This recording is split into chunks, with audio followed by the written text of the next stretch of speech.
Hello there. Today we're talking about the television mini-series Masada, which was shown originally in 1981. Now, a few people have requested this over the last year or so, and I've always wanted to do it because it devotes the most on-screen time to a Roman army in the field of any film, television series, this sort of thing. You get far more camp scenes, scenes between officers, some attempt to show how the Roman army is working, how the hierarchy is working.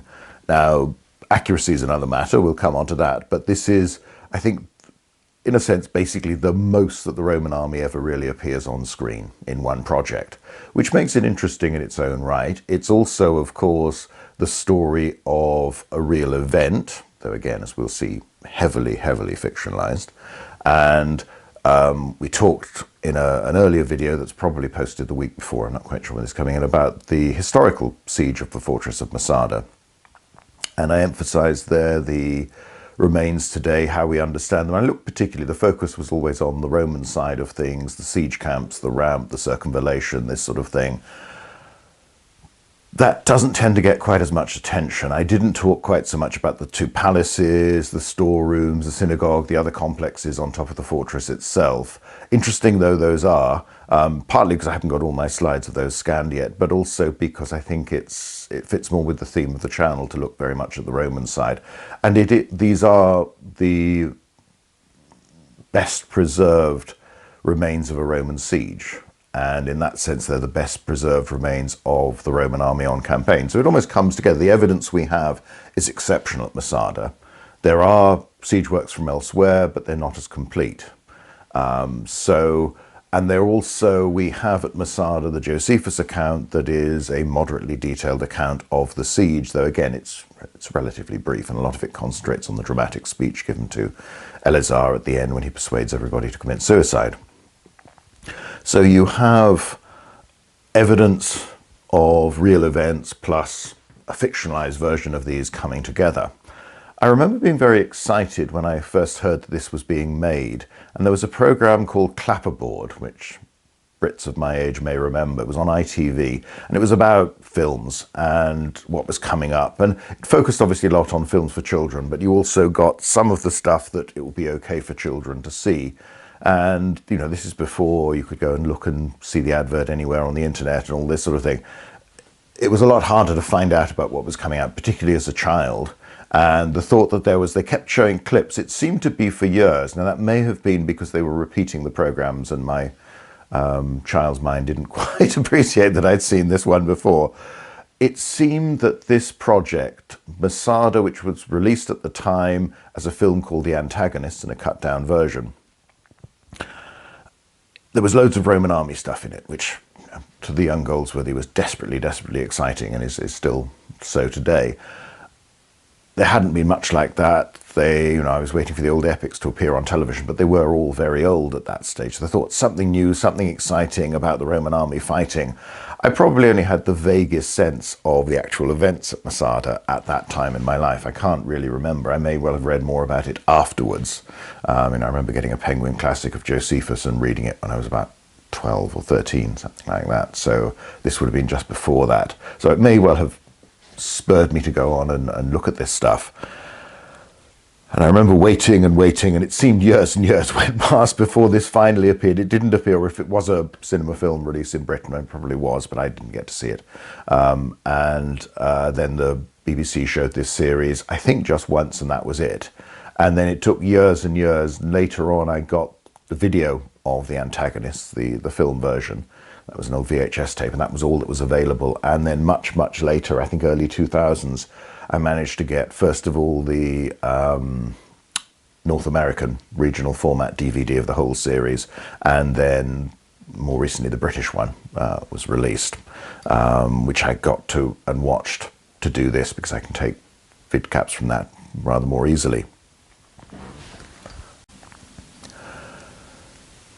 Altogether, the mini-series comes out at around about 6 hours. So it's long. As I say, it comes back to this idea there's an awful lot of screen time given to the Roman army doing stuff.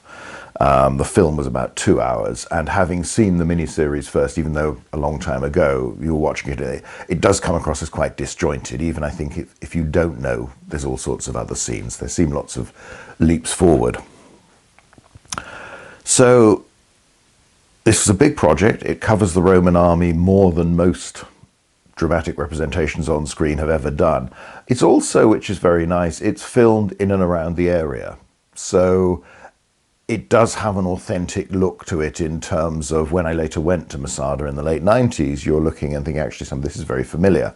That I think is the difference between seeing still photographs and actually seeing moving pictures of people in this area. You know, it is bakingly hot there in the summer. It's pretty hot all year round, but in the summer particularly so. And they built sets sympathetically. You know, you have scenes where the characters are talking and you can see the Dead Sea in the background for real. It isn't just a back projection or anything like that. There it is. You've got the earth is the right color, the soil is the right color, the dirt really. Slightly confused me when I went there and got my pictures back, because you tend to forget you're wearing sunglasses in a climate like that everything is actually tinted a deeper brown than it really is. So it's very nice. There are other bits seen. You have at one point, there's some fighting around. Actually, it's a late Roman tomb that is still there by the roadside in Israel. I can't quite remember. I know I've been to that spot, but I can't quite remember where it was offhand.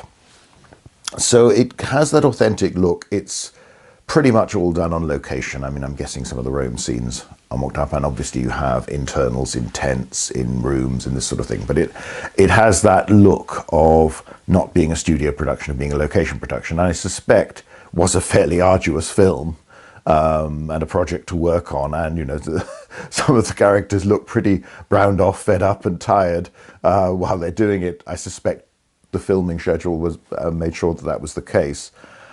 It's so that's nice that you have that authentic look to it. So all that's interesting, and there aren't too many things. I mean, there aren't too many ancient locations that you can locate as precisely and that haven't changed as much. The advantage of this being in a desert is that there aren't modern buildings everywhere. Obviously, they've got to be careful on the one side. Now, as part of that, they built a mock-up for their ramp, for the Roman siege ramp. Part of the defences they sort of built up to be on top of the fortified wall to be more. They built a Roman camp for a set and all this sort of thing. So they did some interesting stuff, and it's near to the real site. In fact, when I went there, which was I think about 95, 96, something like that, they still had in the car park on the western side, you know, the ramp side of the fortress, they had this onager. That was obviously a prop from the TV series, and they also had parts of the siege tower, but rather strangely, presumably it was too dangerous.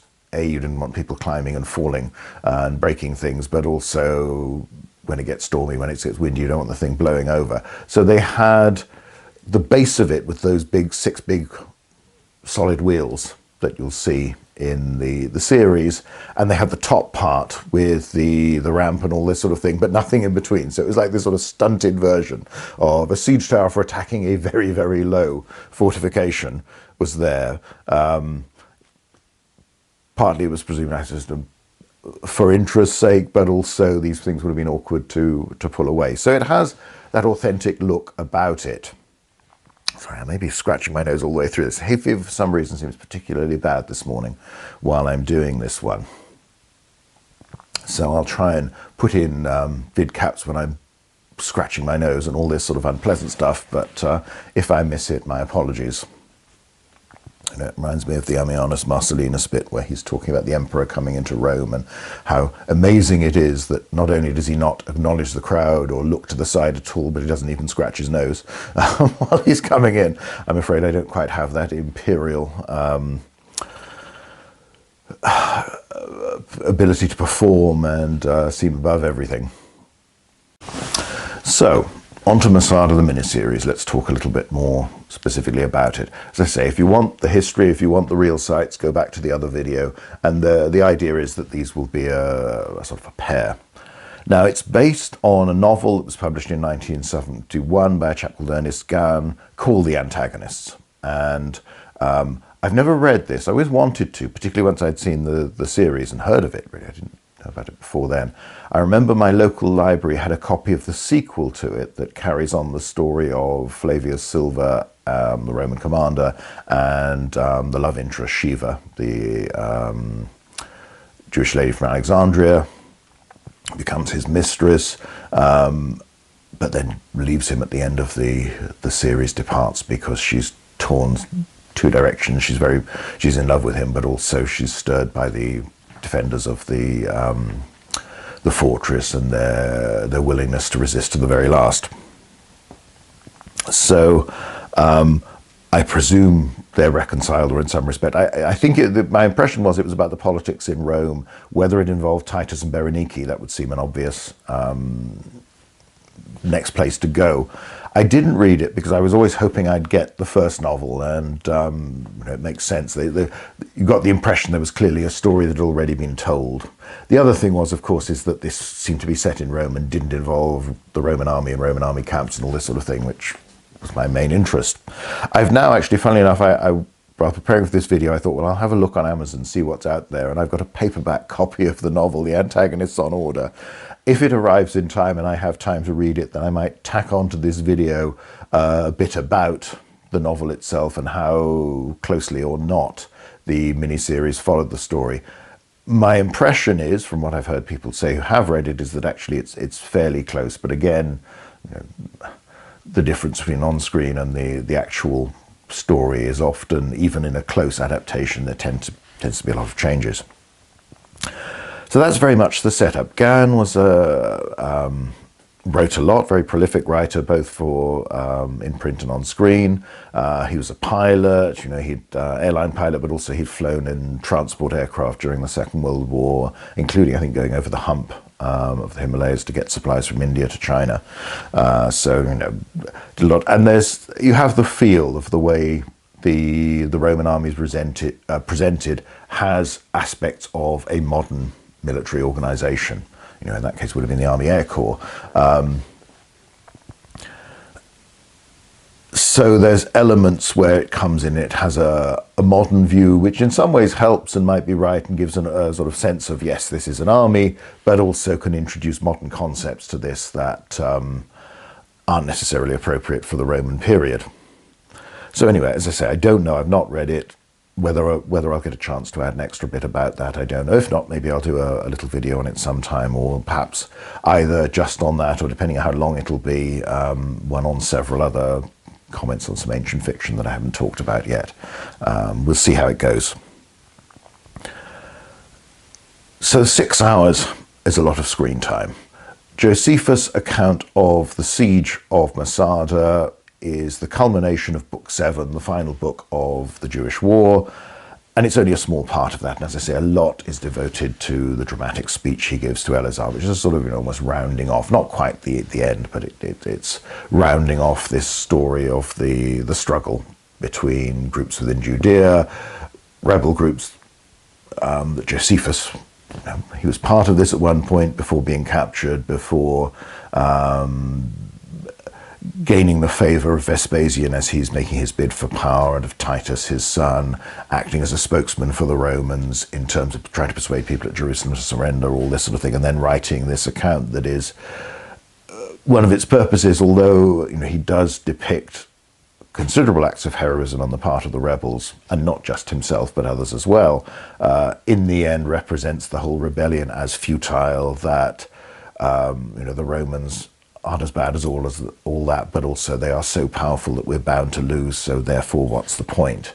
And depicting some of the rebel groups as particularly savage, unpleasant, selfish, bigoted, all this sort of thing. So Josephus' account is pretty brief, really. I mean, it's good for an account of what's a relatively minor siege operation from the Romans' point of view, but it doesn't have 6 hours worth of screen time in the story by any means, and most of the characters are either completely invented or a name about which very little is known.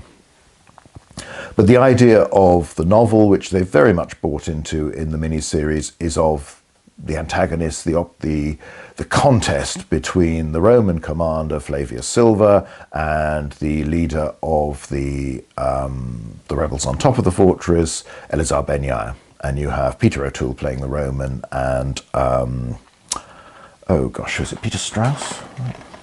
I'm tempted. The problem is being, yes, there we are, Peter Strauss. The problem is automatically being an ancient historian. When I think the name Strauss, I always put Barry in, because he writes so well about the period, and I know him, and he's a lovely chap. Anyway, apologies for that hesitation. I should just have remembered Peter Strauss. He's not someone I remember seeing in much else. In fact, I can't think I can see him in anything else. Barbara Carrera, who's the love interest, Shiva, this character, again, entirely fictional. I do remember seeing in a little bit of other stuff. I think she's in the Wild Geese sequel, isn't she? Wild Geese 2. For some reason, the Wild Geese will keep cropping up in this video. Well, once more, when we talk about one of the other actors. So it's very much based around the contest between these two men. And the approach, I assume, of the novel, and certainly of the series, is to show both of them do some pretty brutal, ruthless things. You have early on, Elazar uses his young son to distract a Roman patrol so they can mount an ambush, and he basically pretends that he's about to sacrifice his son to the Moloch, all this sort of thing. The Roman comes to help the boy, against what a terrible, how come we've killed all these rebels and we've left somebody like you alive? At which point the other Sicarii, zealots, call them what you will, jump out from behind the rocks and kill the Roman patrol, capture his dispatches, all this sort of thing. And then he talks to his son and said, that man was trying to help you, I can see you're disturbed and all this sort of thing, but this is war, basically. And the Romans, at one point, Peter O'Toole talks about, those decorations on my standard represent, I think each one is 10,000 dead Jews or something like that. I have no wish to add more of them, but I know how to kill, we know how to kill, all this sort of thing. And there are moments where they do some quite grim things, which is of course authentic for the ancient world. This was a nasty place, and a conflict like this was a particularly nasty one. But on the whole, they are represented as basically decent men doing what they think is right. And having their doubts, having their worries, but trying to persuade others and get the job done. And that each of them, you have this, again, fiction created. All of this is fiction. They negotiate earlier on when, at the start, Peter O'Toole captures Peter Strauss, Elazar ben Yair, and supposedly guaranteed his safety of negotiation, then has him arrested, but then decides he's going to have a talk with him and talk with him alone. And they negotiate, and there's this good scene about, it's all about the bazaar and how the stall owner starts with ridiculous claims and gradually gets worked down, and how it's quite nicely done. And the two of them, they only have a couple of scenes together, but they play off each other very well. And they do the roles very well. You get this impression of very gifted, charismatic leaders. And again, that sense that these are basically people trying to do what they think is the right thing. They negotiate and agree to a ceasefire, basically. And the idea is that Peter O'Toole will go back to the Emperor Vespasian in Rome and put the case that they'll be merciful, there'll sort of be relief from taxation in Judea to allow the agriculture and the farmers to get back going again after the disruption of the war, that they will move towards a situation where Judea is governed by a governor who's Jewish, and the troops he has are also Jewish, and all this sort of thing. And he goes back as they did back in the days of Herod and all this sort of thing. You get a few mentions of Herod, and mostly it's praise for, you'll hear terrible things about him, but he didn't half know how to build and all this sort of thing. But this is the other sort of semi-complimentary thing where things were better off then. So you have, again, it's a contest between two capable, decent men who actually want the best for everybody and who want peace and who are trying to get there but find themselves having to fight each other and fight each other to the death. So that's how it's presented. All of this is fiction. Josephus doesn't talk about this. As far as we know, there was never any meeting between the two commanders. I mean, they may have exchanged words outside Masada. You have reports of this in the other sieges, but it's not this, and the prospect of this sort of negotiation. So, as with so much of this, it's fictional. Now, in the earlier video about the history, I talked a little bit about the defenders of Masada and this group called the Sicari. Josephus identifies them as this rather than they're generally called zealots. Now, the zealots were a wider group in the war, one of the main factions that ended up in Jerusalem, bickered for power, but then fairly grudgingly joined forces with other factions to resist the Roman siege. But before that, they'd done lots of killing of their own people. And again, they emphasize this fracturing in Judean society of the time in the mini-series, and you even get, I mean, it's a development of the old joke that I think was the first thing I was told when I visited the place, was that 2 Israelis equals 3 opinions. You even have Elazar tells Silva, Peter O'Toole, at one point that, well, if you want to destroy the Jews, just leave us alone. We'll be at each other's throats in 5 minutes. They push that. Now, this is very much the theme of Josephus and his account of the conflict, and does seem to reflect reality. It's difficult when you have a rebellion that is not an entire organized state with all its leaders already in place, but one that's trying to, there are different groups, there are high priestly families, traditional aristocracy, there are other religious political factions that want power or see that their way is the best way and want to see a free state in the form they imagine rather than necessarily that other people do. And there is a lot of infighting. And of course, one of the other truths of the war, which they don't really touch on here to any extent, is that the area has a mixed population. You've got Samaritans, you've got Gentile cities, and there's lots of fighting between communities as well that breaks out. You have some cases where in a few examples, the Jewish community of a city will fight alongside the Gentiles against attackers coming from elsewhere. The origins, I mean, Josephus emphasizes the role of the bandits, the lesti. Same word would be used in a nautical context for pirates, as many of the core of particular factions within the rebellion, because obviously these are groups that have leaders and followers who are used to using violence, who are familiar with weapons and can operate as a group, when your wider population doesn't have that skill. So they naturally form the sort of hardcore of many of the groups that emerge, and the focus of a lot of the resistance. They lead a lot of it, supported by volunteers from the wider population, but often they're the most active, particularly in the aggressive move. So people will fight against them. The whole story is very grim. You also get massacres where the Gentile population simply turns on the Jewish population in their city, and vice versa. So it's a pretty grim period, and you have to remember there's all the complex memory of the Hasmonean Jewish kingdom that Herod effectively succeeded to, that had broken away from the Seleucid Empire and had become, you could argue it either way. Either it's aggressive from the start, or it's aggressive because it feels it has to be to survive, but has compelled other communities to join and come under its rule in the way of ancient kingdoms. So there's a complex history going on that maybe we'll look at someday, but we don't have time to today. As I say, the series doesn't touch on it at all. So you have one premise that is fiction, and that's the idea: 2 decent men, they really both want peace, they think that's the right thing to do, but they can't make it happen, and they end up being forced to fight each other with great reluctance on the part of Peter O'Toole. That's the whole point, because he will be the one left to give the last lines, really, when he captures Masada and says, well, what have we achieved? We've got a rock in the middle of a desert on the shores of a poison sea, or something. Words, something like that. I'll flick up the vidcamp if I can, which will have the subtitled bit on it.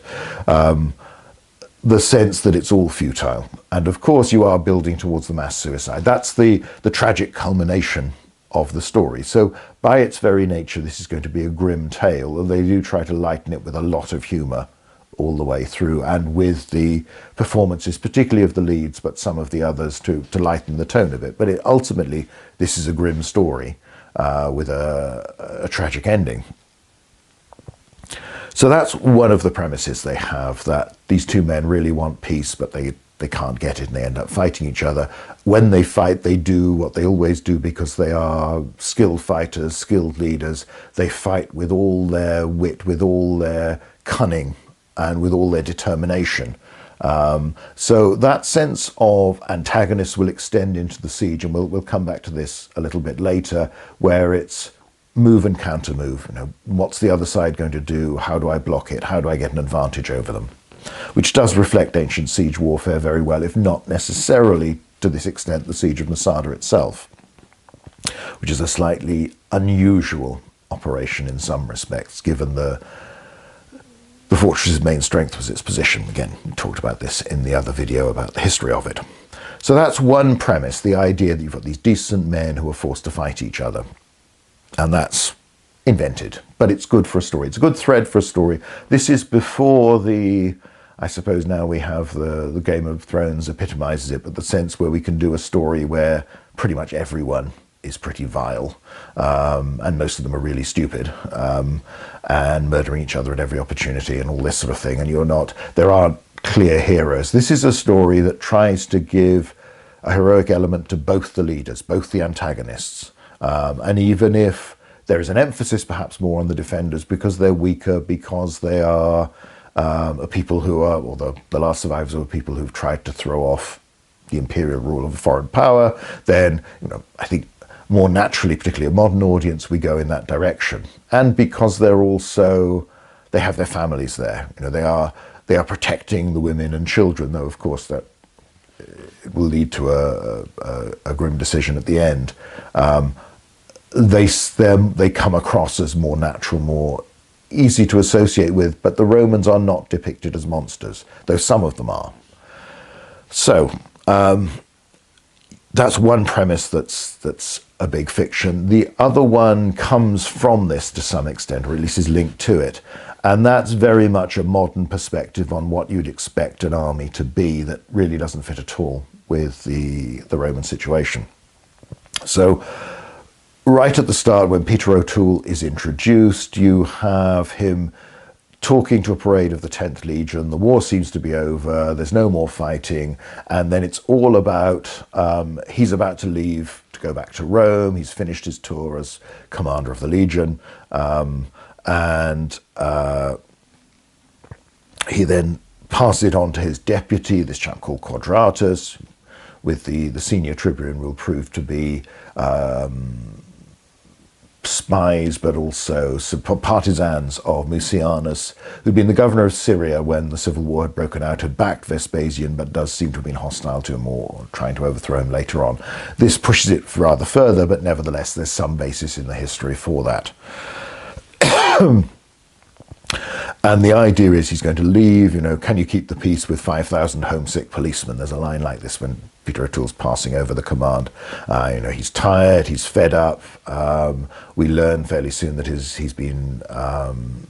wife has died, so he's drinking too much. The Peter O'Toole fits very well. The character is portrayed as this man who is tired, worn out, suffered personal tragedy, and just wants to go home, doesn't want to fight anymore, doesn't want to struggle, but he's a deeply sad man, very lonely man. So, which Peter O'Toole plays the part very, very well, and looks the part, because he looks so strange, having had a fairly lively lifestyle, should we say, and being a heavy drinker and all this sort of thing. He conveys this very, very well. But the premise is that the war is over, and because the war is over, the 10th Legion, Legio Tenth we occasionally see the full name on standards and things like that during the should be. It's a little bit unclear. They talk at some points of it being sent off to the Danube, at other points effectively of being demobilized. Peter O'Toole goes along, he does the inspection, talks to one of the soldiers, this fellow with grey hair, and asks him where home is. And the man, it's a little bit like Paths of Glory, the scene where the soldier's breaking down, he can't remember his family, and the general, the one who's going to cause all the troubles, and oh, we don't have shell shock in my division, and all this sort of thing. It's that same sort of idea. He seems to be on the verge of a complete breakdown. The strain of campaigning has been too much. He doesn't remember his family, all this sort of thing. And it's this idea, these are men desperately homesick who want to be demobilized, want to go home. So it's almost a sense, they fluctuate between the Legion being discharged and returned to civilian life, or the Legion being sent off elsewhere. Perhaps that's to reflect some of the soldiers haven't served so long, but it's not fully articulated. You're left to assume that. This soldier then dashes in while they're having a meeting in Silva's tent, with a dagger, manages to stab Peter O'Toole, wounds him, doesn't kill him. Peter O'Toole talks about, well, this is how civil wars start. And again, it's that we're just coming through, Vespasian's got there through overthrowing Vitellius, his predecessor, and going back to Nero and all this sort of thing. So again, that's the history, but the man's arrested. Peter O'Toole goes out, addresses the soldiers, said, it's almost over, you're nearly home, don't be so damn stupid. If I can't get you home, who can? So there's this great emphasis on the Legion being tired, exhausted, and the Legion should be leaving Judea. And that many of the men should be going home, should be due for discharge, and get back to their real lives after their military service. They're tying that in with do you really want to start another civil war? And if you do, you need to have the backing of all the other legions in the area and all this sort of thing, and that you'd be a foolish thing to do. This is Vespasian. He's the most decent man we've had, I think, on the throne for 100 years or something like that. I can't quite remember the language. So he does stop the mutiny, and the soldier who's tried to kill him, he brings out and says, I want this man's, not his centurion, not his decurion, I want his best friend to come and carry out the punishment, raises his sword to have him beheaded, but then the last minute saying, pray the order never comes, and all this sort of thing. So he hands it. So again, we get the sense of Peter O'Toole, the very capable, the very tired, but the decent man.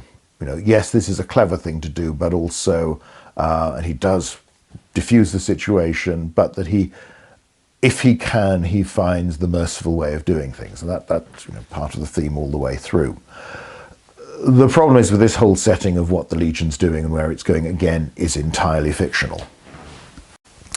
All of this fundamentally misunderstands how the Roman army worked in general, but also specifically what's happening in Judea.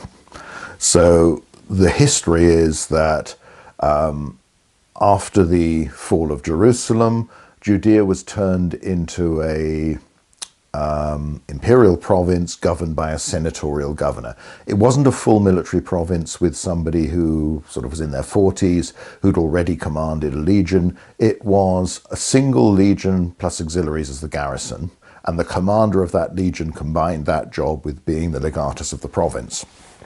So Silva actually arrives in Judea because his predecessor has died. We don't know too much about his career before, but it seems to have been a fairly normal one. He'd served as a tribune, he'd served as commander of another legion before being given this combined one so this is his second legionary command.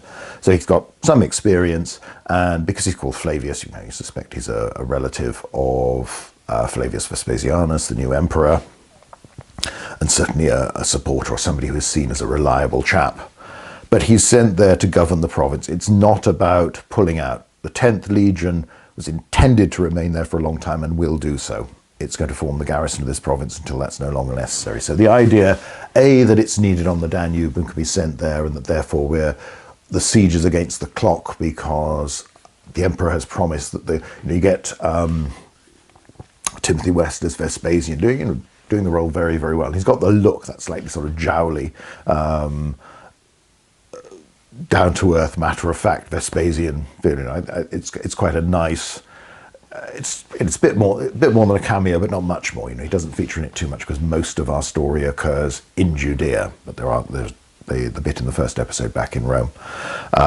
In the series, Silva is commanding the 10th Legion, just about to go home, leaves his subordinate in charge. I'm not quite sure who this chap Quadratus is supposed to be. Is he the camp prefect? The other fella, whose name escapes me at the moment, but I'm sure was he I think he was in the old BBC Colditz series as the one of the nasty Nazis. In fact, possibly the nastiest of them, but if I'm wrong with that, my apologies to who it really was and the chap concerned.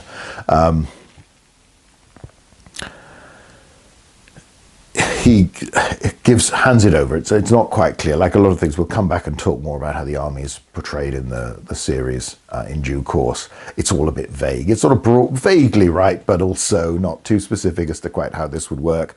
He then goes back to Rome, where Vespasian, first of all, rejects the agreement that he's made with Elazar ben Yair, saying, yes, it makes sense, but I can't do it now. Politically, it's just too dangerous. So you'll have to go back and end the fighting. We've got to confirm that peace has in fact been declared as I've declared it. Again, it gives interesting motivation and a reason behind the siege, and a reason why the siege must take place and must be prosecuted and complete in 6 months. So there's a time pressure, which means it isn't just about, well, the Romans can stay out there forever and eventually the defenders will be defeated. It's the Romans have to win within a set time, otherwise the emperor might fall, the whole thing might go. So that it gives the defenders a chance of winning, in a sense, if they can delay long enough that maybe the Romans will go away. But it's all fictional. You know, there was no, the Legion was going to stay there. In the TV series, Silva is then made governor of Judea in Rome and goes back. So that isn't what happened. As I say, he replaced the man who died in office, and it seems to be a fairly sort of normal part of the career. He was obviously trusted enough to do this, but so you had this back and forth isn't there. This time pressure isn't there in any particular way. The idea that the Legion is needed elsewhere. And it really comes back, I think it's thinking partly in a modern sense that this is like, you know, my own father served in the British Army under the Mandate in Palestine, as it then was there when the Second World War ended. There you had conscripts who all wanted to go home, doing a peacekeeping operation, trying to stop the various factions from murdering each other, and being caught in between, or being a representative of colonial power if you look from that particular political perspective. But it has that modern sense, men who didn't really want to be there, who are just doing a job and who are angry, frustrated and want to go home. First thing, obviously, as I'm sure everyone watching this will know, this is the professional Roman army where you sign up for 25 years. So the idea that you just go off, do a campaign and come home hasn't been true since the earlier Republic, well, for a long time. And you do expect to stay in the army a very long time. So it's not about go off, fight the war, right, the war's over, great lads, we can all go back to our families. The talk about families, again, clearly Roman soldiers had them, but they're not supposed to. You know, they can't have a legal marriage, but it's... and of course, probably, in reality, you would have had some women's camp followers and families with the unit on campaign, whether they would have gone as far as an operation like Masada, but within the general area. So this whole, it's useful for the plot of the story. It again gives an edge to the conflict, the antagonism, the competition between the two men, and the purpose of it. We must capture this fortress within 6 months, otherwise the emperor falls, I fall with him, and so on. But all of that is fabricated. All of that is entirely fictional, as is most of it. Now let's come back a little bit and we'll flick to the perspective of the defenders. So you have Elazar ben Yair, leader of the Sectarian. Again, talked about him a little bit in the other video. In the series, he's represented, you first see him and the story starts with the fall of Jerusalem, which is greatly simplified. I mean, it took about 10 weeks to capture the city, and because the city was divided into sectors, each of which was walled, and one big sector was the temple itself, and it is fighting there for a considerable time. This all happens rather quickly. This is the final thing, and they're all being, the Romans are running amok, they're killing, they're plundering, doing all this sort of thing. And Elazar gets his family out, some of his followers. They're also trying to do this. They're going to meet, but his brother's killed, all this sort of thing. You know, you hear that's off stage, but you hear about that. You know, he fights and kills a few Romans on the way, but you also see them cutting down people who are fleeing or others who are trying to resist. And, you know, one Roman breaks into the room where his family is, and he kills this chap to protect them. So you get the sense of this is someone, and this is emphasized all the way through, that he has been, you know, later on he talks about we're the first to rebel and we're the last to hold out. I know you could argue that this group were amongst the first to rebel, but they are presented much more as active, concerted freedom fighters who've played a major role in the war up to this point. The Josephus version is that the Sectarian have taken Masada early on, having been political killers, essentially, and sometimes political killers for hire, in the years before this, in the decades before the war. They take Masada, they surprise the very small Roman garrison there, kill them, take the fortress, but then stay there and do not play an active role until the Romans come to them in the aftermath of the war, probably around about 73. So Jerusalem falls in 70. The series doesn't go that way. I presume the book doesn't. In this case, Elazar and his men, they've been, you know, the sort of one of these tough groups that have been fighting all the way through with skill, with as much success as they could manage given their small numbers, but the others have failed and the Romans have been too strong. And, you know, later on he'll talk, when he meets Peter O'Toole, he mocks Quadratus for losing his temper before, and, you know, I think it's chasing some archers and letting a larger group escape, all this sort of thing. So that's fictional. He's turned into a bigger figure than he was, in the same way that Silva is made rather different, rather more significant politically than was the case. So you have them, they get out of Jerusalem, you see them looking back at the burning city. You know, I think they talk about the temple on fire. Well, the temple was burned weeks before the city finally fell, because the old city holds out for some time afterwards.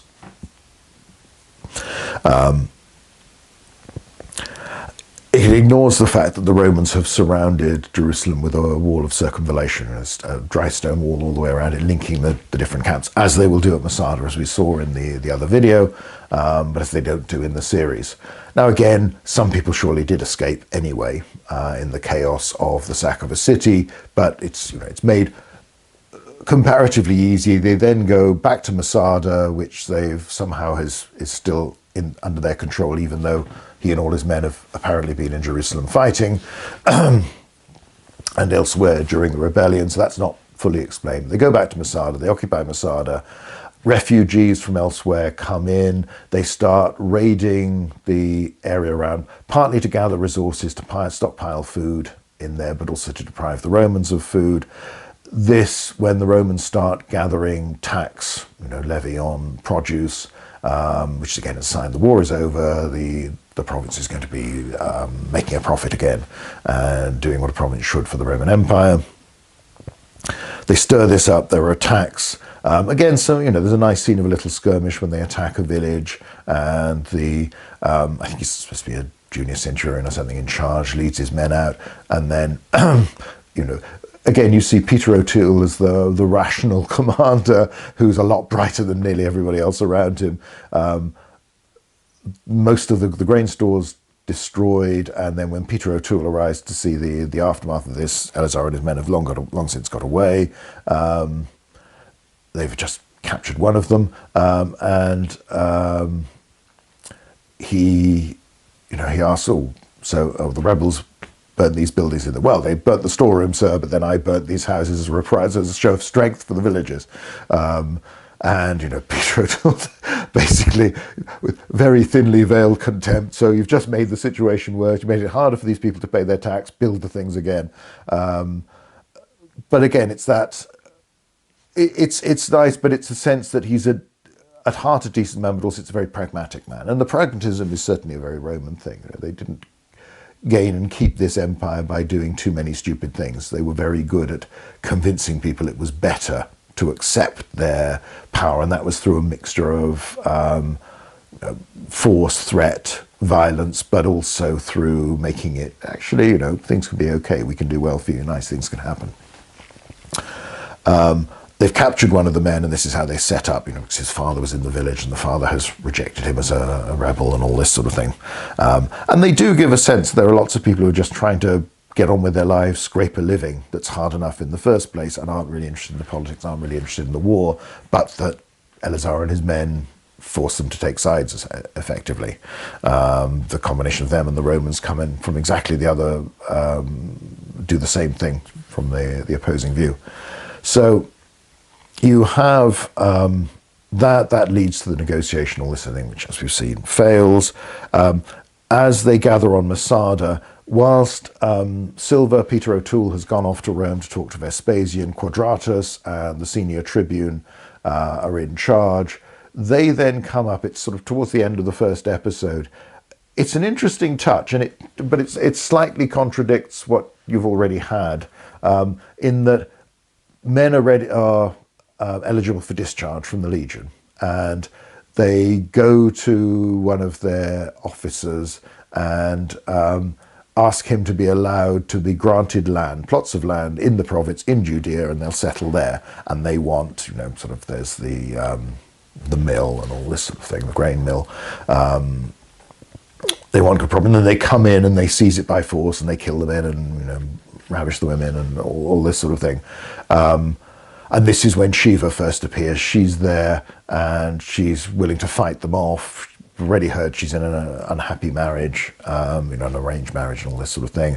And she saves herself and her parents because the tribune, the one who's, one of the agents of the enemy who's been causing all of this, spots her. She makes a very good impression. She's a striking woman, all this sort of thing, but also has wit about her and is defiant to him and talks to him and all this sort of thing, and he takes her as his mistress, but it saves her life and that of her parents. The rebels, Elazar and his boys, then poison the wells to kill all these Roman veterans. Now, again, this touches on something. It's one of those things where they get an aspect of the Roman way of doing things, but not necessarily in the right context or the right way. Granting a plot of land to a veteran had been very common in the 1st century BC and under Augustus. Gradually becomes less and less common, largely because there aren't more and more conquests, so there's not so much new land becoming available. So this is the sort of thing that could happen, but not probably quite in these circumstances. The other interesting thing, they're all wearing around their necks what looks like a diploma. These copies of documents we find granting citizenship to Roman auxiliaries. And of course the characters are all legionaries, so they wouldn't need that, but they sort of wear this around them as their right of ownership. And you've got one of them is Michael Elphick, a character that, again, you watch British TV of that time, you're familiar with. There was that rather good comedy drama series with Ian Richardson, Private Schultz, he was in, I think it was the first time, which would have been round about this time, or a little bit afterwards. And there's Norman Rossington and other. Lots of them are these very familiar British character actors who would crop up, or people that you just got to see a lot in particularly British TV of the 80s. So that's an interesting touch, but again, it slightly contradicts the sense, well, everybody wants to go home, because these have decided that they want land on the spot. But it's a provocative measure, and it's part of the betrayal of Silva, in that these men, Quadratus and his associate there, trying to provoke violence because they want to embarrass Vespasian. They want the war to begin. So this provokes more raiding. Elazar, Peter Strauss, decides, well, the truce has been broken, so we go back to raiding and fighting. As the Romans mount reprisals, more and more refugees come in. So you get this thing where you have, I think they're supposed to be Sadducees as well as Essenes, come and join the Sicarii, the Zealots as they're called in the series, on top of Masada. So it's probably more developed in the book, but even in this you get a sense of some of the different aspects of Jewish society in this period. Mostly Pharisees, Sadducees are familiar from the New Testament to a lot of people. Essenes, not less so.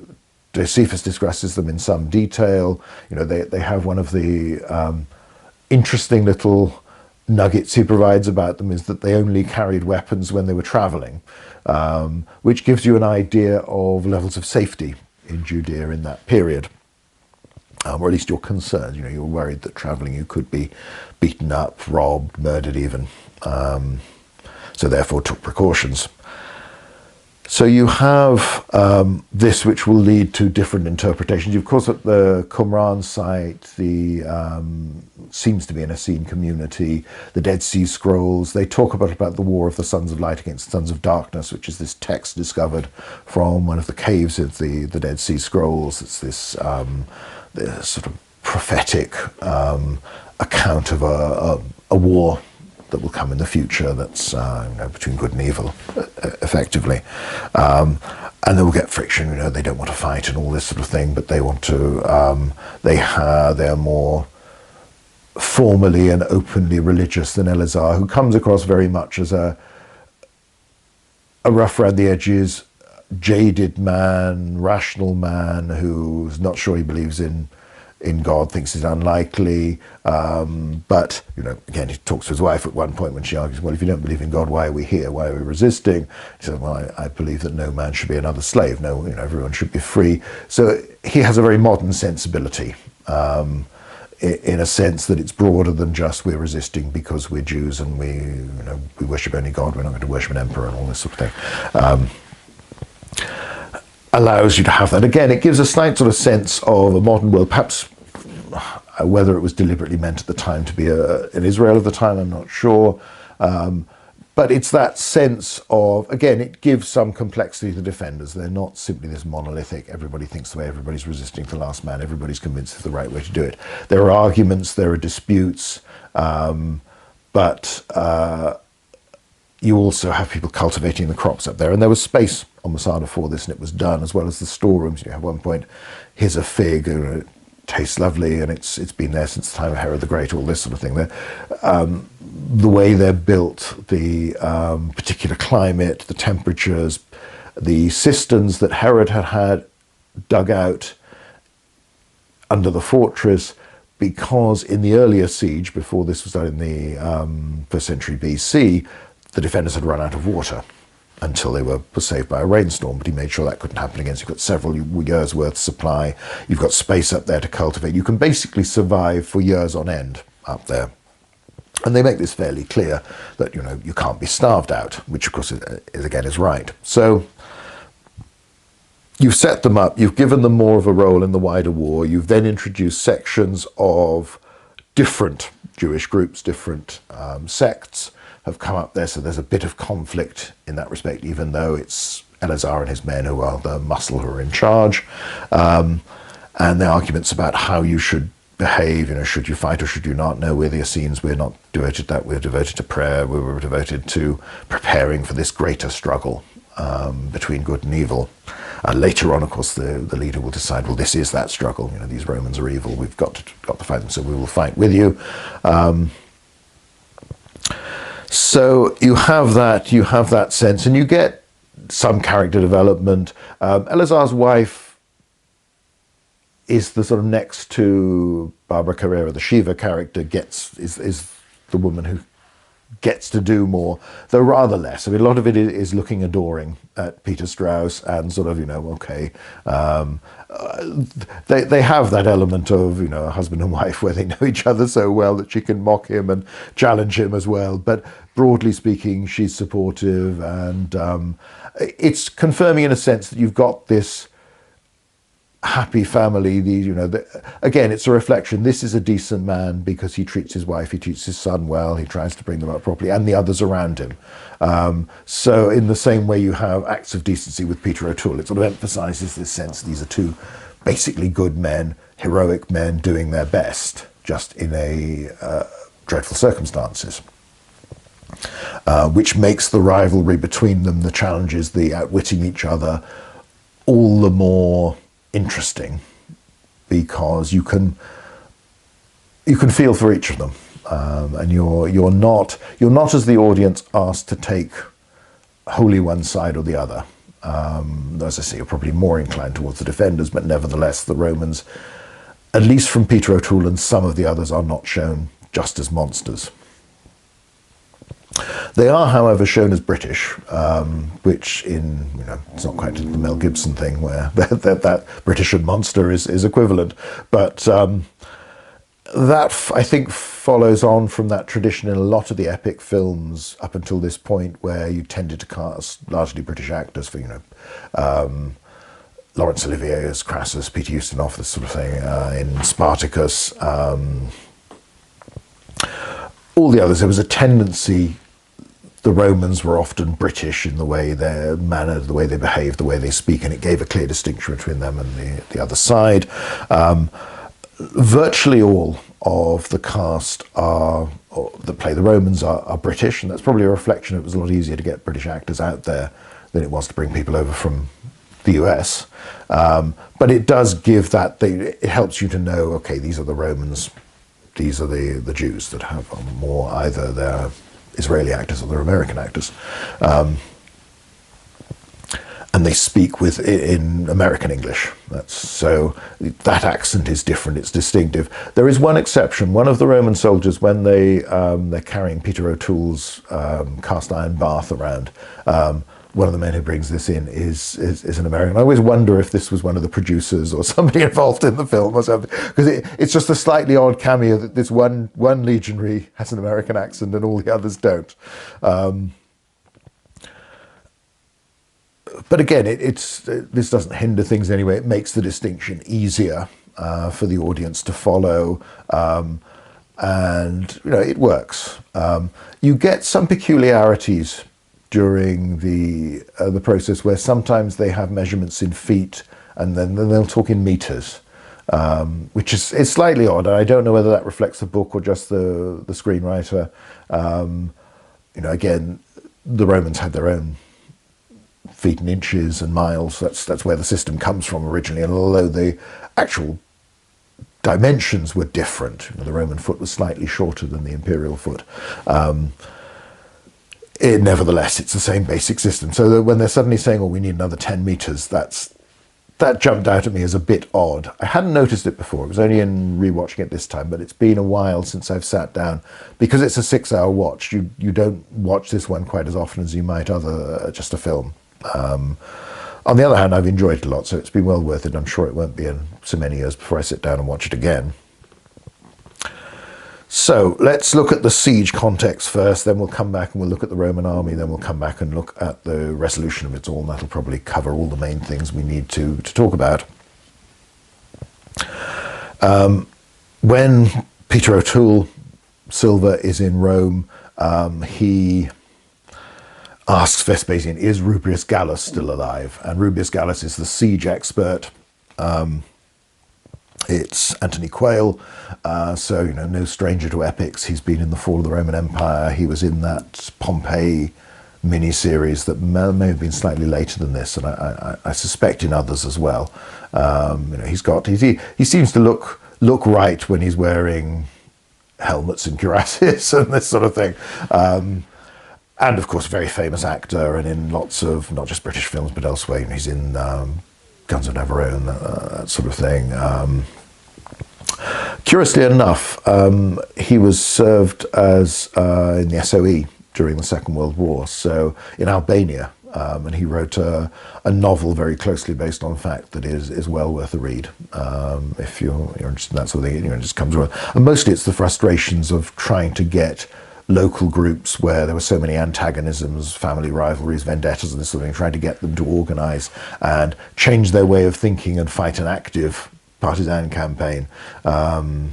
Mostly proves futile, but he's exhausts himself trying to do this. But it's interesting. He's very good in the part. He's presented as the sort of expert siege engineer. And it's interesting that, is he still alive? One thing you will get, and this again is one of those anachronisms, Silva is presented very much as a professional soldier, not a politician. Though, interesting enough, later on, Rubrius Gallus will say, Anthony Quayle will say, you didn't see the rise of Pomponius Falco, I saw, about 4 men being bumped off to allow him to ascend. So the sense that he's been in politics in Rome. But you have the sense, Peter O'Toole talks about his fatigue, that he's been fighting for years. He gives the impression, and he talks occasionally about sort of, Gauls and Germans and Britons, people who stand up there and allow you to slaughter them in the open, that he's gone around the empire as a soldier and fighting. He is a real veteran. He absolutely knows how to wage war, is extremely good at it, but is also fed up, is tired, has been worn out. Now, of course, it comes back, and on screen, this is always the way, and in a lot of fiction, this modern distinction, you have your professional soldiers, your professional commanders, and your politicians, and the two are separate, is utterly wrong for the Roman period, where one person will go through a career which will take him to jobs on both sides. So a senator is a civil administrator, magistrate at various times, then goes off, does some time in the army. The odds are, and that Silva's had a few years as a tribune, a few years commanding the other legion before he gets command of 10th Fretensis, but he hasn't spent most of his life on campaign and fighting. This Bath that's supposed to have followed him halfway around the empire, he hasn't done as much as that sort of thing. So that's artificial in the same way that you have this, it's not quite clear what sort of status Rubius Gallus is supposed to be, or what rank he has, is he the prefect of the camp or some other, but he's supposed to be the real siege expert. Now, there probably were men who specialised in this, but they're likely to have been a bit lower down in rank. And of course, the 10th Legion and the rest of the army that had participated in the suppression of the Jewish rebellion had done a lot of sieges in these years, because it is largely a war of sieges in Galilee and then in Judea itself and Jerusalem. And before they come to Masada, they've been to Machaerus and they've besieged that. So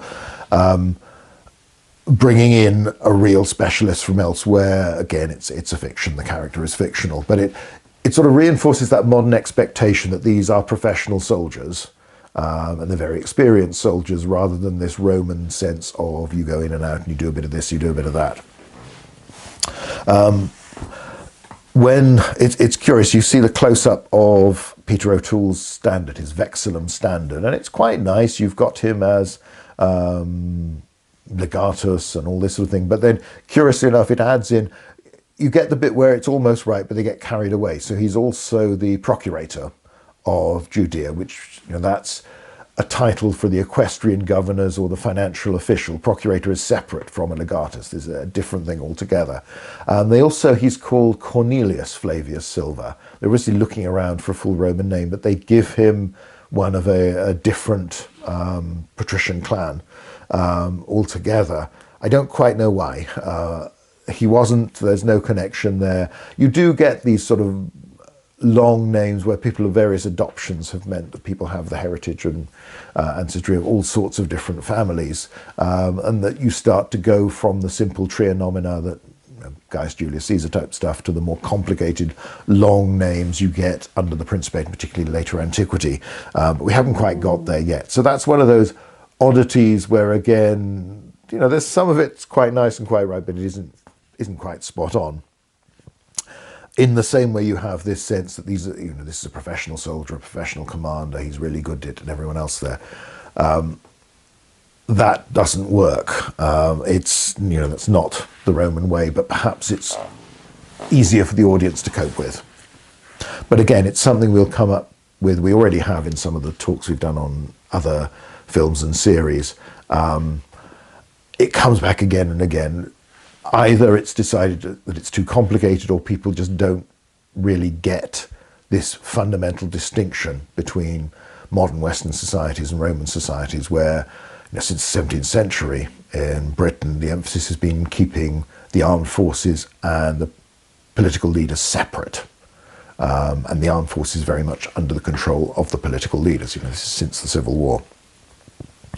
The Romans don't have that distinction, and you could argue that's why they have more civil wars, but nevertheless, it's not there. So Silva returns with Rubius Gallus, and he's recognized by Quadratus and the tribune who've been left behind. They're denounced as traitors. Silva sends them on a two-man patrol up the Snake Path, the eastern side, this very difficult access route for them to be shot down by the rebels. And that's when he gets Shiva, is, you know, the Tribune asks him to look after her, and I think you might find it rewarding and all this sort of thing. And this is a relationship you develop. So there's this, you know, she challenges him. She admits the fact that she's utterly within his power, but also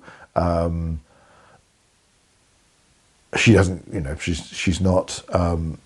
She can't be both submissive and herself at the same time. So it's if he wants the person, he's got to be different. It's nicely done. It gives a human element to them. It's of course all fiction, but again, it makes Silva more of a tragic figure than he would have been otherwise. You know, if he just gets there and eventually succeeds in the siege, even if the disappointment that he would have wanted peace and wanted a better thing and all this sort of thing, it adds to it, her role in it. So from a, you know, dramatic point of view, from a character point of view, I can see it all, and it works. It is just, you know, it's a bit soap opera-y. It is all fiction, but the two of them play it very well as well.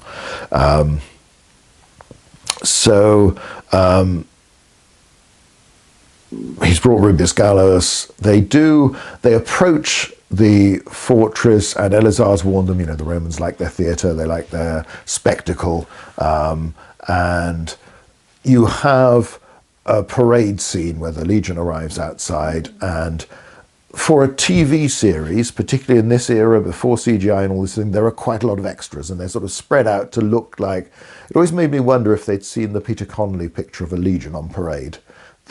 I thought of that immediately when I saw this the first time, and it still comes back, that sense of trying to give an idea of numbers. 10th Legion's paraded outside Masada. There's nowhere near the 5,000 men they keep going on about. You see some auxiliary archers dotted around. You see some other chaps in jerkins that do look rather like auxiliaries from Trajan's column, but they're never specified as such. It is the 10th Legion that besieges Masada, and when you see cavalrymen, they could easily be legionary cavalrymen. In the real events, as we've talked about in the other video, it's the Legion and the auxiliary units of the province, or at least elements of all of those. How many, you know, the modern tendency has been to push this up to all these units present in 100% and also at full strength or near enough, so, you know, you start to get 8 to 10,000 people. In the TV series, it keep on emphasizing 5,000, which is, you know, roughly the theoretical size of the Legion. That's probably more accurate for the number of troops involved in the actual siege. So they arrive, they parade, you know, you have this sort of the trumpets blow a fanfare,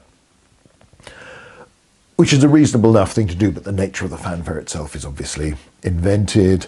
You know, summon the defenders to surrender. The defenders shoot down with the catapults. They fire sacks full of dung to, you know, disrupt the thing. And now the preliminaries are over, and you have this conversation between Peter O'Toole and Anthony Quayle, where, you know, sort of, well, what do you think of it in terms of, from the siege point of view, of the engineering? Anthony Quayle's comments, impossible. Yes, but, you know, can you do it? Well, I said it's impossible. Can't do the impossible, that's what the word means. Peter O'Toole, I've seen you do it. It's an exchange along that line. It's nicely done, sets up the characters, and then you lead to the plan, which is, well, we're going to build a big ramp. And can you do it in the time? Yes, with luck. You worried? Well, I'm always worried when luck's involved. It's that sense that it probably makes it more dramatic than it might actually have been. But again, ramps is something the Roman army builds elsewhere. Go back to the other video when we're talking about the nature of this, and you can see it. But it is a huge amount of work. Again, because there was this natural spur underneath it, it's not quite as much as they perhaps imply in the TV series, and whether the siege takes the 6 months or so of the TV series, it may well not have done. It may well have been over quicker than that. But whilst the modern tendency has been to say, well, look, you know, this is something the Roman army was used to doing, it was very good at doing, that the actual amount of labour is not quite as much as it seems because of what's already there. None of that should take away from the fact that this is still a very large and difficult project, and that all sieges were arduous affairs, difficult for the troops to do, dangerous. So we can go a little bit too far with the sort of revisionist approach.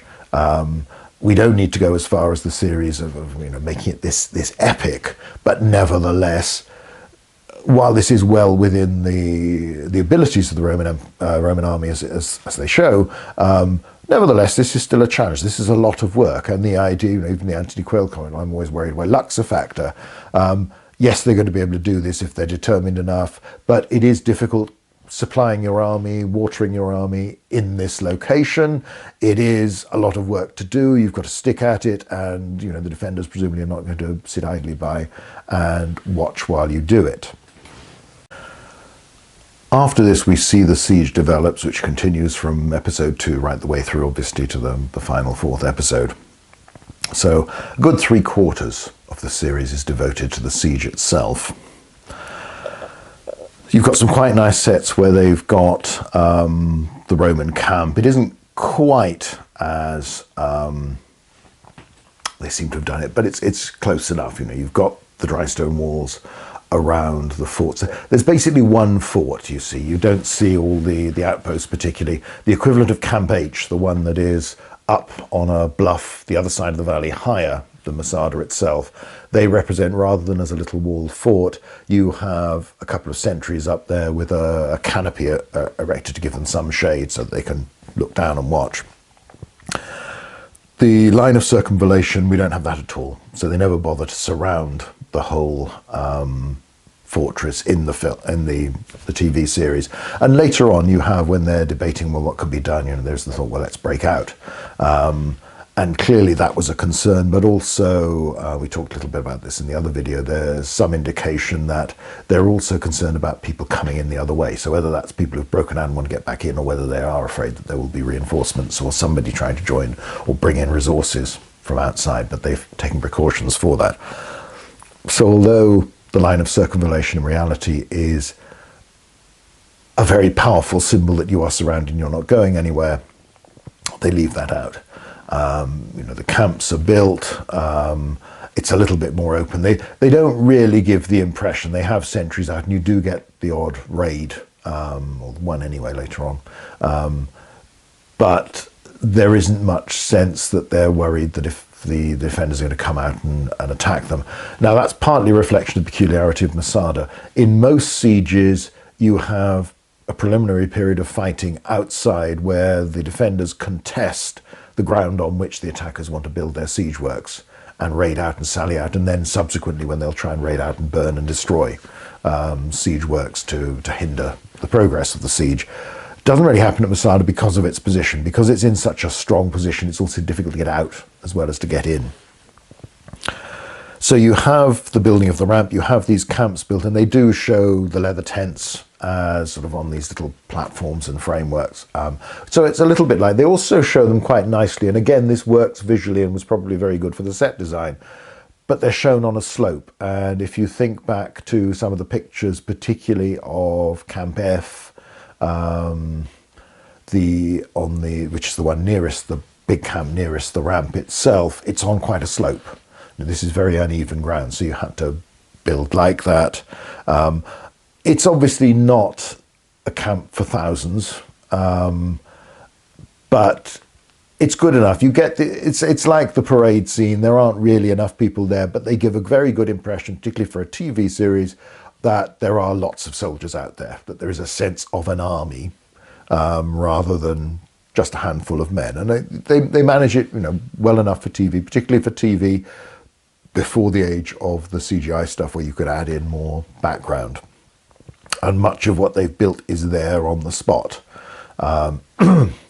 So you see there's emphasis on the supply, or we need to get our food in, we need particularly to get our water in. And one of the themes throughout these episodes will be the water ration, and it's usually the actor Jack Watson who appears and announces that there will be another reduction in the, until further notice is the expression used again and again, the water ration is going to be reduced because we're running short, because we need to supply the slave labor, all this sort of thing. As an aside, he's another one of these British character actors that comes in. He's, it's not quite clear, I don't think he's ever awarded a rank in dialogue. I assume, I'm not sure if he's supposed to be the Primus Pilus, the senior centurion of the Legion. You get these vague references to centurions and decurions. The centurions are depicted with helmets, or perhaps the decurions as well, it's hard to tell who those are, based on an auxiliary helmet from 2nd century with side crests. So not the full centurion's transverse crest, but these little sort of tufts either side of a normal direction crest. Sometimes they have that, sometimes they don't, but they seem to have these side tufts. So it's not quite clear which is supposed to be which, who are the decurions, who are the centurions. Decurions in reality were cavalry officers, so you wouldn't have them just in and out in the same cohort. But they've just represented as sort of the centurions a senior, the decurions a more junior officer, I think, and it's all done very vaguely. So I'm not quite sure if he's supposed to be the Primus Pilus. He has very much, he's quite often played NCOs in the British Army, or he's a Canadian NCO, but very much sort of formal, proper warrant officer in the Devil's Brigade, the William Holden film. And he's in The Hill, that one with Sean Connery and in the Glass House. And also in The Wild Geese, nearer the end of his career and not too many years before this TV series, he's the Sandy, isn't it? I can't remember what his surname is, of the character, the RSM, the warrant officer who goes through the training and then insists on coming, even though Richard Burton wants to sort of make sure he stays alive and leave him out of it in the Wild Geese, when you've got loads of other British character actors of advancing years dashing around. And there's that marvellous scene where he starts to train them as, so let's try for our first heart attack, shall we? He's very good at it, looks the part, stands as straight as a ramrod's, a big bloke, impressive, has the patter. So it sort of reinforced, I don't know if this is one of those, well, centurions equals sergeant majors things, but they've also shown there's the officer who's either a centurion or a decurion in the village that's raided earlier on, who's the sort of callow subaltern type, and some of them are like that, which is more a reflection of the spread of ages you had in these grades of officers, because they're not specific rank. So you have the Roman army operating, you have, as well as the centurions and decurions that are kept fairly vaguely, at least at one point you see when, I think it's during the assault on Masada, who's centurion with his Vitius, his vine cane, which I'm not sure is something you'd actually carry in an assault rather than a shield, unless you're making a point that, there's no need to fear the enemy. It's a bit swagger stick or riding crop, isn't it, going over the top in the First World War. But anyway, that's details there. There are tribunes. You have the named characters, the one who's a traitor and then his replacement. And there's talk of tribunes, this group of officers with helmets which have a crest mount but not a crest on it, follow Silva around a lot. And their number seems to vary. Now, there should be 5 equestrian and 1 senatorial tribune in a legion. Presumably your senatorial tribune is the one who gets an arrow in him and falls off the top of the snake path at Masada. Whether then is it Clive Francis, or I can't remember the actor's name again, another very familiar face, very accomplished actor, is the one who takes his place and is the imperial spy. He's Vespasian's agent, but he's on Silva's side, and again is depicted as, by the standards of how they're showing the Romans, a decent man trying to do his best. Whether he's now the senior tribune, but on the other hand, you wouldn't have had 2 senatorial tribunes in the Legion in the first place, or whether he's just an equestrian tribune doing the job. At times there seem to be about 9 or 10 of these blokes instead of 6, and at others fewer. So it's a little bit vague, but at least they're trying to show commander, staff officers around him, and then officers below. It's all greatly simplified, but you could say that about almost any depiction of the military on screen, particularly at this sort of level when you're dealing with a campaign. But that's quite nice that they're doing that, even if, as I say, it's lots of things are, well, they're making an effort and it's got a flavour of it, but it isn't actually, it's not that accurate. It does distort things a little bit, but on the other hand, at least they've tried. So again, it comes back to there's more Roman army stuff, Roman army scenes in this than in anything else that's ever been committed to screen. And okay, it's not quite right, but it's close enough that you can recognize they're trying to represent something. So it's given a Roman flavor. You could say the same about the equipment. You know, the legionaries are wearing leather, lorica segmentata. So it was still in that theory, even though you'd had people like Russell Robinson had reconstructed the Corbridge armor and others, he'd written about this in the 70s before the thing was produced. They presumably went to earlier sources that still depicted everything in leather, and took versions of that. They went to the older sources which are easier to find. So it's curious because sometimes you have this sort of leather jerkin with some of the patches that should be plates of segmentata are there sort of sewn on to the jerkin when they've taken off some of the other parts. So you have that. The helmets, I suppose roughly it's a bit like the Hebron ones, so you know, okay, maybe a little bit later, but the armor is all quite dull, the shields are quite dull, they don't go for a colourful Roman army. Tunics are mostly red. Okay, there's an argument for that, although there's probably a better argument for a sort of whitish, off-white as the standard. You have a mixture. Some of the extras ride horses with stirrups. Peter O'Toole and others ride without, which is nice to see.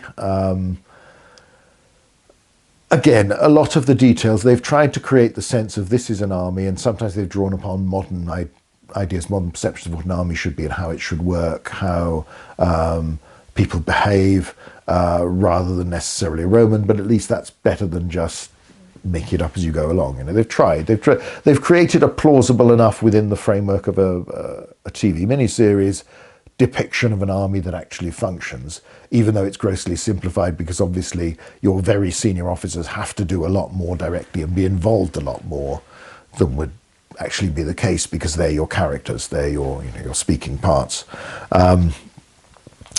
So the Romans gradually start building the ramp. There's the emphasis on the problems of supply. When they've built to some extent, Elazar orders the catapults that he's got up there to shoot stones now. Before they'd only thrown manure. Now they shoot stones. They destroy some of the works. They kill the chief engineer. You only hear about this because of the lines, something like, "Send for the chief engineer. The chief engineer is dead, sir." Then we have a new chief engineer, whether he knows it or not, from Peter O'Toole.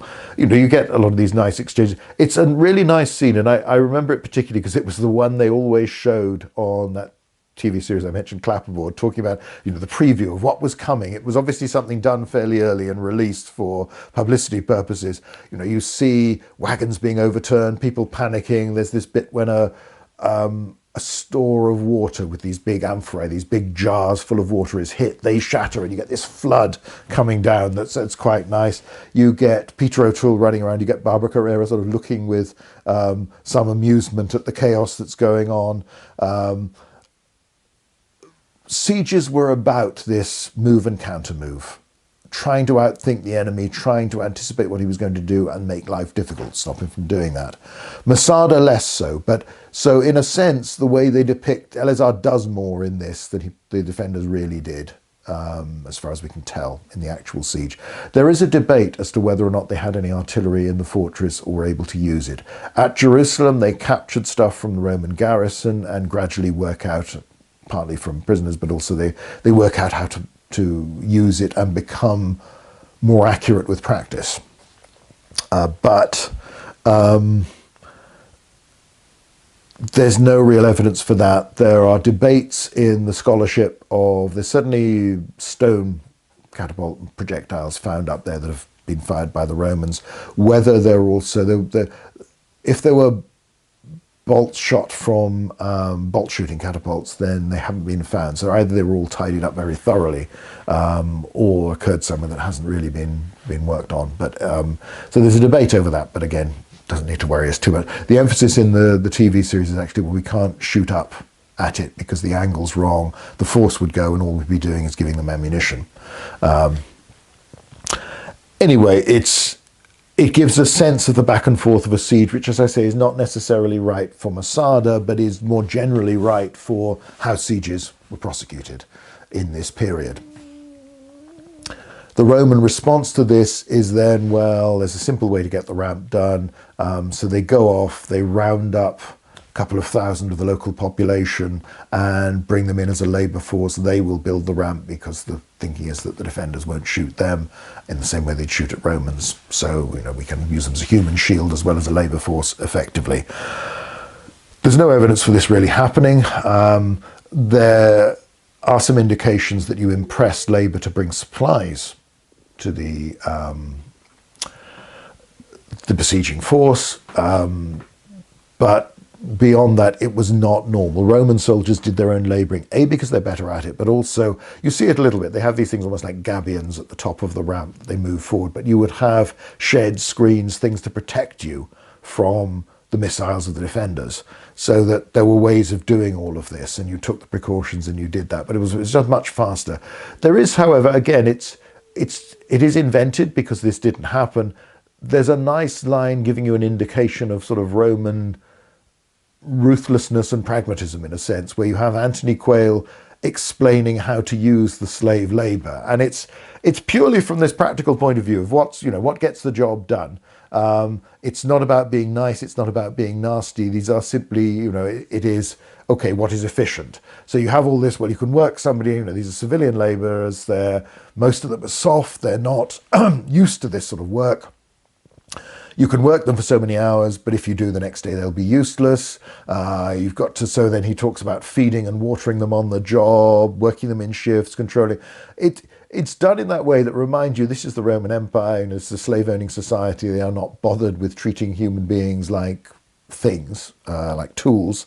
But in the practical sense, well, we don't want them all to die on us because they're valuable. They have a value because of the labour they can do.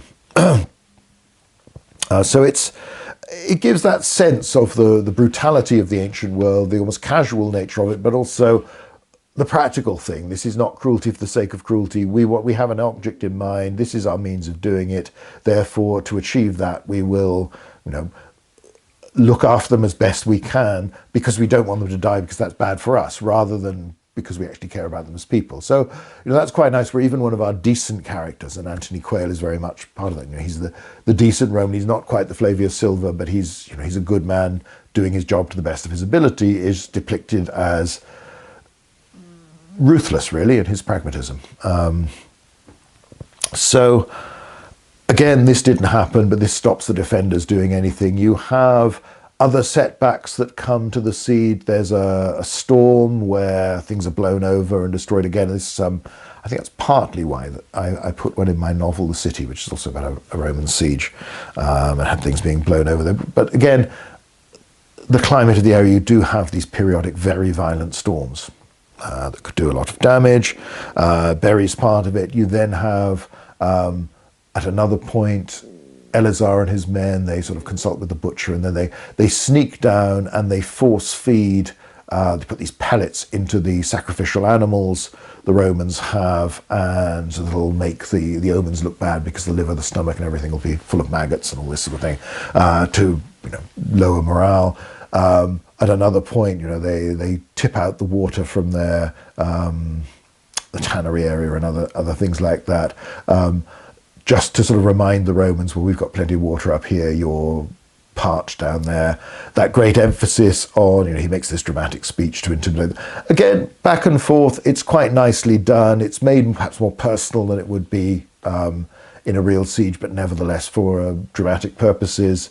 And you have that sense of the Romans struggling. You get some Romans deserting, and they're a group of friends of the man that Peter O'Toole has spared at the start, the man who tried to murder him, so he rats on them basically, and they get arrested, and then the punishment is not execution formally, but they're sent barefoot out in the desert to fend for themselves, which is effectively a death warrant. Dio Cassius does, interestingly enough, talk about Roman soldiers deserting into Jerusalem during the siege when things were going badly. So, again, desertion was always a problem in difficult situations, perhaps particularly so. Again, everything is pushed, everything might be more exaggerated. Much of what happens probably didn't happen at Masada, but is the sort of thing that could happen in a siege. A siege does present logistical difficulties of feeding the attacking force, and particularly so in a location like this, so that's fair enough. The back and forth, this ploy, that ploy, they're outwitting us, what's going on? Again, that's a reflection of siege warfare, very much so in this period, if not necessarily of what happened at Masada, because there, as I say, the sheer strength of the defensive position restricted what the defenders could do, because it made it hard to reach them, but hard for them to reach anybody as well. And also, this is the end of the war. There's no one to come and help, and there's nowhere really to go. So you have all of this. You have the progress of the siege. You have David Warner appears, and I think he got an award for this performance. But again, the ever reliable, cynical, weary, charming. Whether he's playing a Klingon in Star Trek or that dodgy preacher in the Sam Peckinpah Ballad of Cable Hogue and that sort of thing. German officer in Cross of Iron, again Peckinpah, and just very familiar face. One of those people who must have hardly had a day off. He seems to be in so many things, and has, he's got a distinctive look about him, but his manner as well. He appears, he's been an advisor of Vespasian. He's helped out earlier on when Silva's in Rome. Now he appears to betray Silva. He wants to take the job himself. So he seizes control, is writing reports saying things aren't going to be finished on time. It comes back to this time pressure thing, which is a fiction and an artificial. Takes over and decides to be extremely ruthless. He takes from the prisoners and one by one has them put in an onager, and the onager shoots them up, so they smack against the cliff face and are killed horribly, off screen horribly. There's a lot of suggested violence in this miniseries, but what's shown was what was acceptable in the early 80s, possibly pushing the margins a bit for them, but it's not. Nowadays you'd have blood and guts everywhere, and probably more sex and all sorts, just because they feel that's what people want, or that's what's, I don't know, whatever it is. But whether that would have made it any better or not is another matter.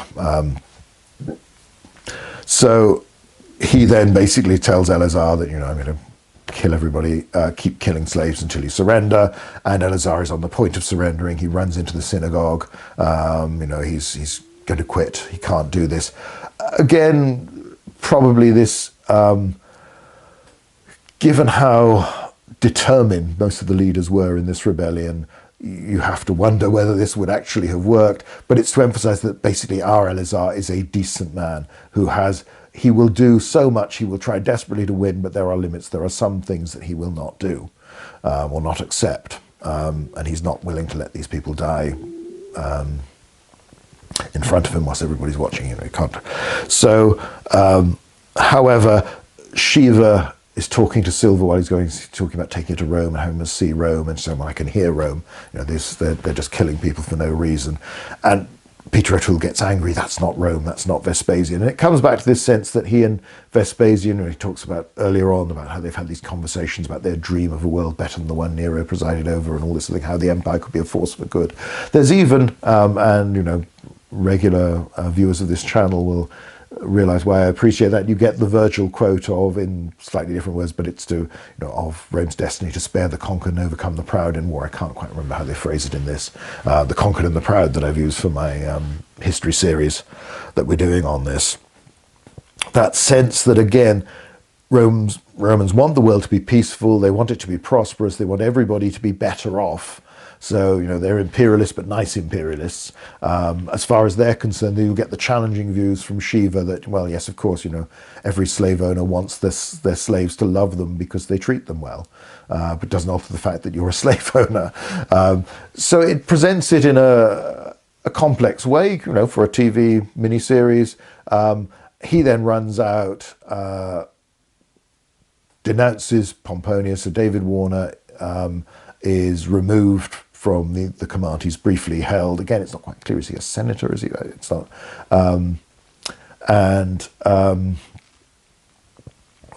The tribune backs him, as do the other tribunes, so do the soldiers. And he basically says, look, if we complete the siege on time, there'll never be any question about this. There'll be no treachery, no disobedience, no mutiny. So David Warner is then just, marginalized. Beyond that, he's kept as a captive. By this time, Anthony Quayle is dead. He's worked out that he's missed the obvious, that if he made put the ram higher up in the siege tower, he could doesn't have to build quite so much ramps, it'll save a lot of time. And as he's rushing out onto the ramp to measure, he gets an arrow in the neck. And sort of, you know, his last words, he is continuing to be the pragmatic engineer. This is what you need to do. This is the measurement. Calculate this before expiring mid-sentence. That's another one of the setbacks. You know, he's the irreplaceable man. Silva has described him to Falco. So the siege is shown as difficult, challenges back and forth. As I say, it's more characteristic of siege war in general than perhaps Masada.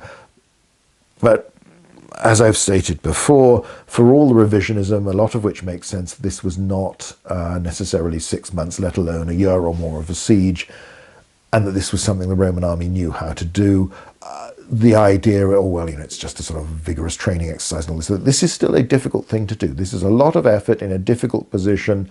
It takes time and effort. You're going to win. And even in the miniseries, they emphasize this, that they can't lose. They will win in the end. It's just a matter of time. So you end up with the ramp being built, the siege tower is brought out from, it's been hidden from the defenders. Again, they show, you know, great surprise when they see it in a battering ram. Well, if they're supposed to have been at Jerusalem and other sieges, they would be very familiar with this is how the Romans do stuff. And it's pretty obvious that this ramp is to take a siege engine of this sort up the top. But it's dramatically done. It's good on-screen stuff, even if it's, you know, a little bit exaggerated. And back to the earlier thing of the parade outside, the Romans did like their theatre. They did, and you can see that even in the line of circumvallation. You know, when you're bothering to continue this to a cliff edge, and then it resumes almost at exactly the spot below. There's making a point about this. It's all about the look of the thing, the psychological impact. So you have the tower and the ram combined in this case. Josephus can be taken to imply there was a separate ram and a tower. You have these Eastern style archers in a version of it, a little bit like the Trajan's Column one we've talked about elsewhere, on top. They don't have any scorpions or light artillery shooting from the tower, but they basically clear the walls of defenders. And at this point, this last minute, you know, Elazar, it's, you know, there are about three main characters amongst the Sicarii, and one is the sort of the older man, the wise man, the brains, and then you've got the Galilean monstrosity, as is described by Elazar, the big bloke who can break people's necks and strangle them and all this sort of thing. The thinking one, it's a question of, okay, so, you know, you've got to think of something and you've got to speak words, otherwise we're just the sight of this and we're going to surrender. Everyone's going to give up.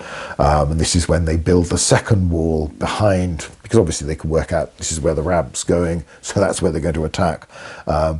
As they did, they put timber and earth behind where the breach is going to be, so that they won't be able to break through. The Romans come in, they clear the wall, they do batter down the stone wall. You've got supporting troops waiting to lead the assault coming up behind. It's done nicely. Again, it's fanciful in many of the details, but it's close enough to give you a sense of this is what they're trying to depict. That they're close enough to the reality to be very reasonable for a dramatic version of it.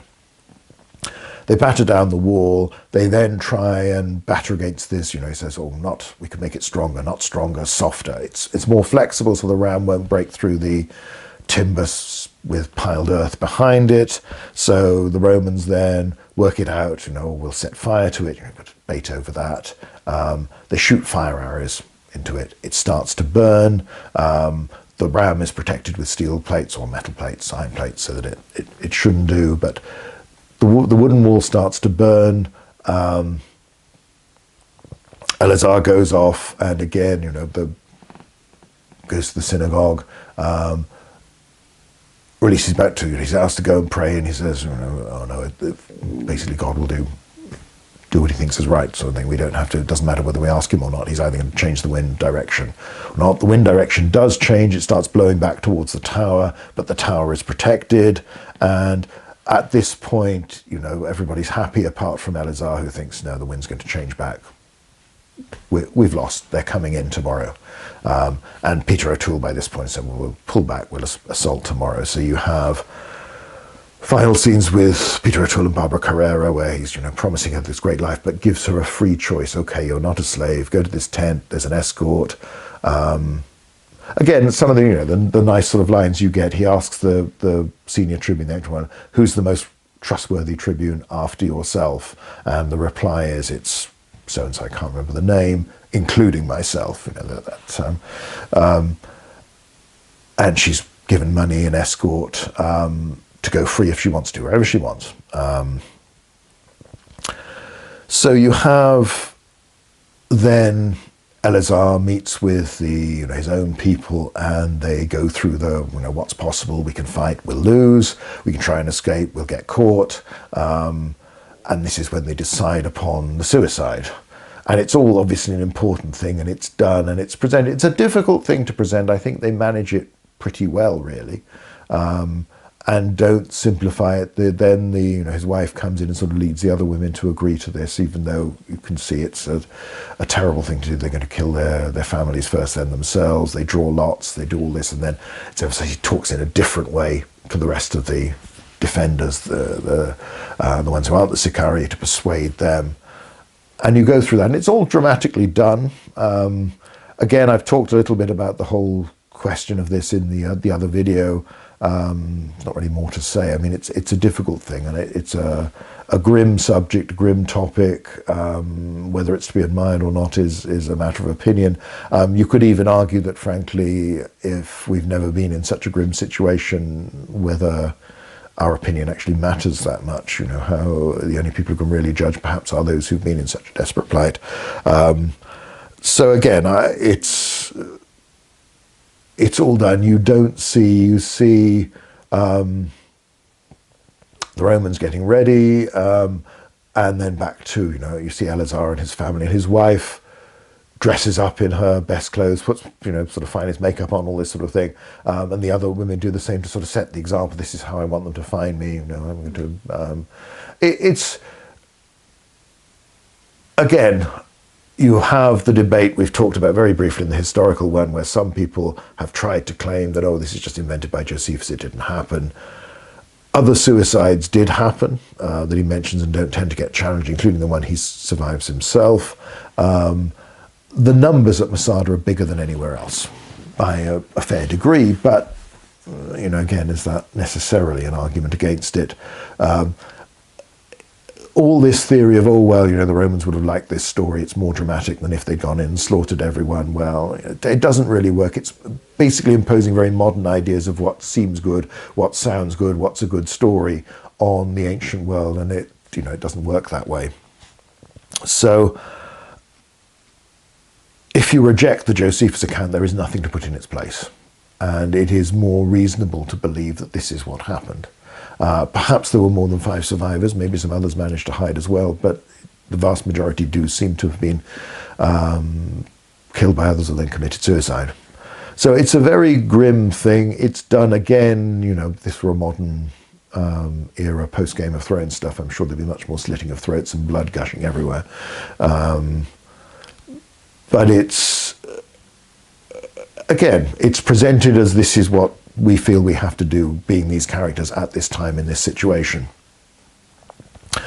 The Romans then assault the next morning and come into this silence, and you start to, they go around, they find the bodies in the various rooms. They set up a victory trophy, but it's, Peter O'Toole gallops up the ramp, or at least a double gallops up the rank, I suspect, until he gets off his horse near the top, because otherwise the insurers would be having apoplexy at that point.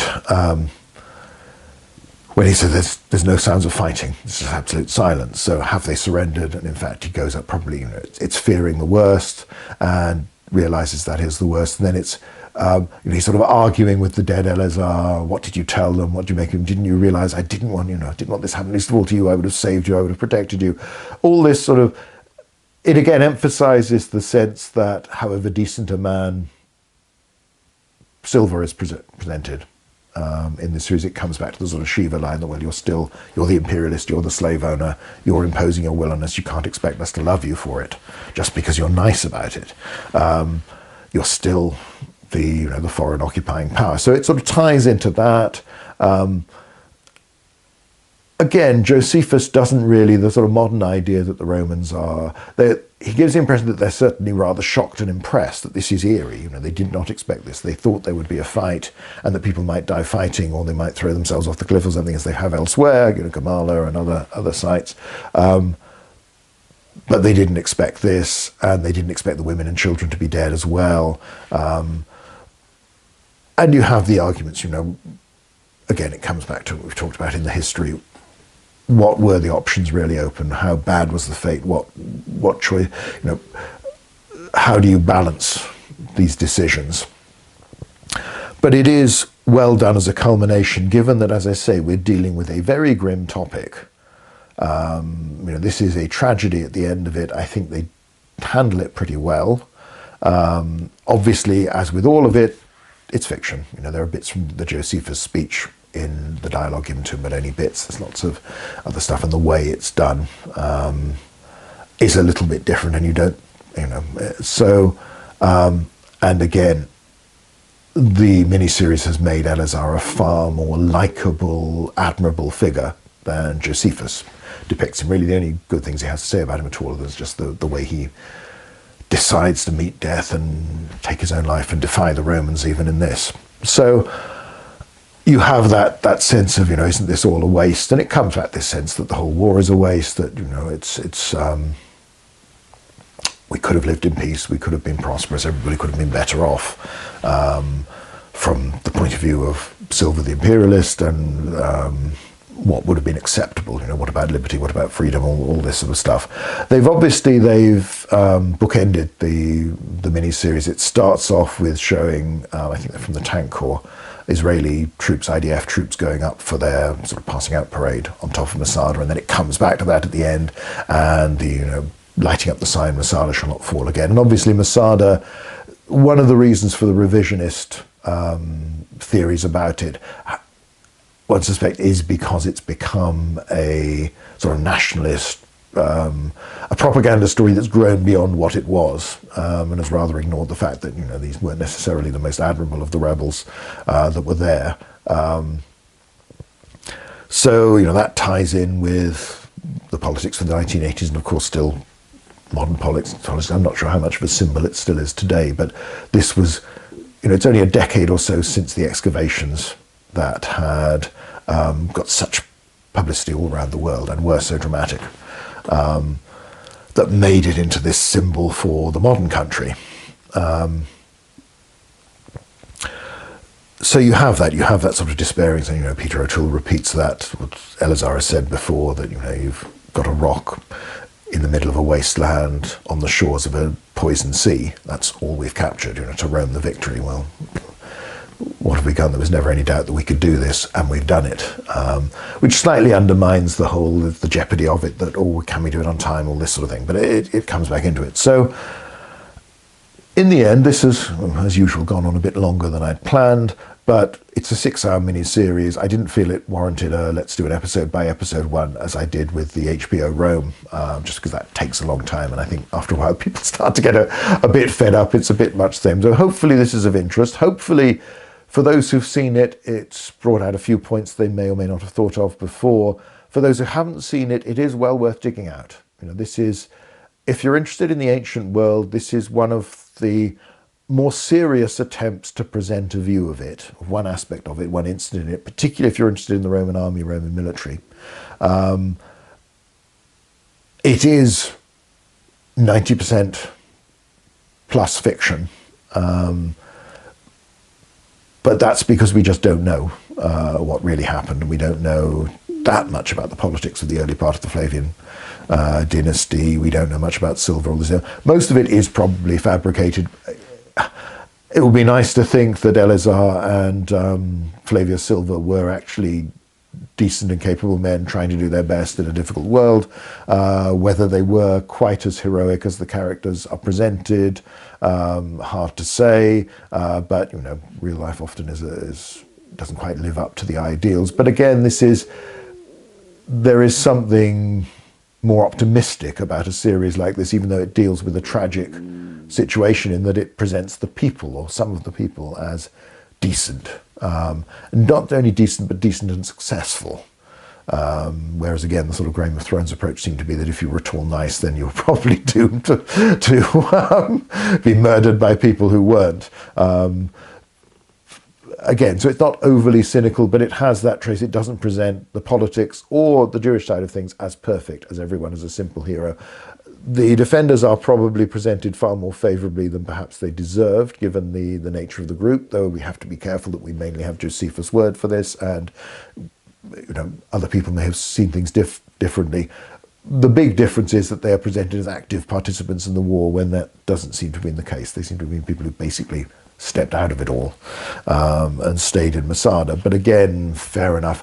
Most of the license that's taken, I presume in the novel first and then in the TV series, is reasonable with so little to go on. If they just filmed what Josephus says and what we know about the Roman army and could extrapolate from that, it wouldn't fill 6 hours, and the characters would be a lot less interesting. So yes, it's fiction. Yes, there's lots of things where it's like the leather lorica segmentata, the outfits there. Okay, you can tell by looking at them, these are supposed to be Roman legionaries, but that isn't really the way they looked. You get the oddities of the centurions, decurions. They talk about maniples when they're attacking. There's only these handful of auxiliary soldiers when there should be a lot more. But you have the religious aspect, the sacrifices, the priests that are there with the army. Again, not quite how things were, but a nice idea, this emphasis on the Roman army as part of the Roman state, of official sacrifice, even when you have Silva draping a cloak over his head when he's sacrificing. There are a lot of nice touches in. They did a lot more than they probably had to, just to make a dramatic story. So even if it's, this one gets points for trying. And even if there's a lot of fiction, there's a lot of invention, there's a lot of improbable things, it works well. Again, you can always argue in something as long as this, it's going to be a matter of taste. I'm probably prejudiced in its favour because it's got so much Roman army stuff in it, even if, as I say, not quite right.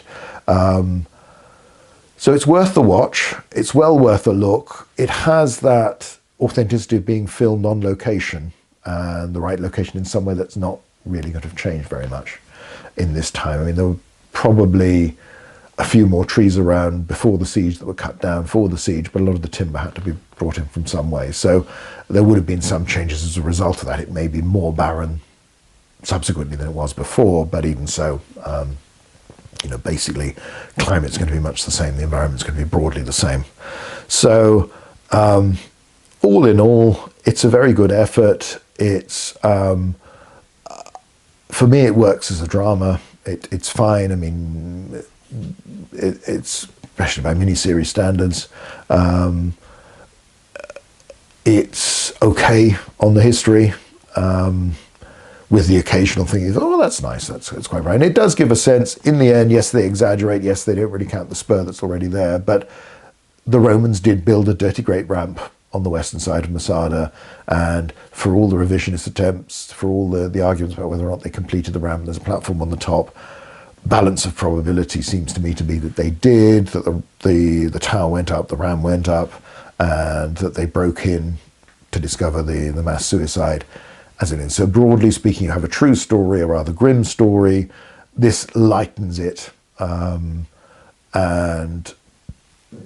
makes it a bit more palatable, a bit more acceptable. And it has some good performances in it, it has a good cast, even if, as I say, it is overwhelmingly fiction, but it doesn't contradict too many of the known facts, even if the situation is imagined, let's get the Legion out, let's get our soldiers home, all this sort of thing.